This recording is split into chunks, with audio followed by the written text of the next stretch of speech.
હમણાં જ એક ફિલ્મ આવી રહી છે, હા જય માતાજી લેટ્સ રોક કરી. યસ અને ગુજરાતી ફિલ્મોમાં હવે કહેવાય ને કે ધીમે ધીમે તમે હવે તમારો જાદુ વિખેરી રહ્યા છો. કઈ રીતની ફિલ્મ છે એના વિશે થોડું જાણવું છે, પણ સ્વાભાવિક છે તમને કાસ્ટ કરવામાં આવે ને એટલે રોલ કેરેક્ટર જબરજસ્ત હશે.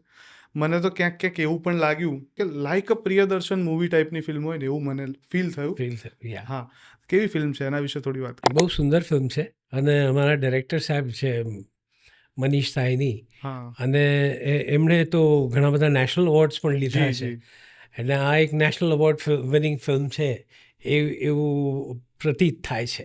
આઈ મીન અને લેશે એ બહુ મહેનત કરી છે એમણે અને સરસ મજાની ફિલ્મ બનાવી છે. એમની સાથે કામ કરવાની બહુ મજા આવી. અને બીજું તો હું શું કહી શકું, તમને વાર્તા તો ન કરી શકું કારણ કે ઇટ્સ ગીવ અવે, પણ બહુ સુંદર ફિલ્મ બની છે અને તમને પડદા પર જોવાની મજા આવશે. પણ એટલું તો કહી શકો ને કે ફિલ્મમાં તમે હસાવાના છો, રડાવાના ના છો, ના કંઈક હસાવીશ, મેસેજ આપવાના. સોલિડ હસાવીશ અને સોલિડ રડાવાનું કામ તો આપણું છે જ નહીં ને, એમાંથી મને બાકાત રાખવા ચાલો.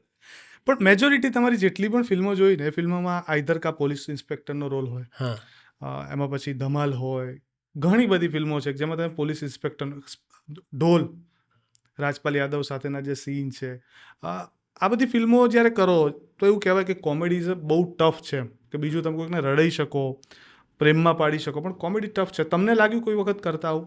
કોમેડી અને કરતી વખતે તો મને ક્યારેય લાગ્યું નથી કારણ કે આઈ ડોન્ટ નો, ભગવાને ચહેરો જ એવો કંઈક આપ્યો છે કે લોકો જોઈને જ હસી પડે છે. હમ એટલે that is very given thing. But છે, it's serious business. Comedy is serious business. તમે સિરિયસલી કરો તો સામેવાળાને હસાવી શકો, અદરવાઇઝ ઇટ્સ વેરી ડિફિકલ્ટ.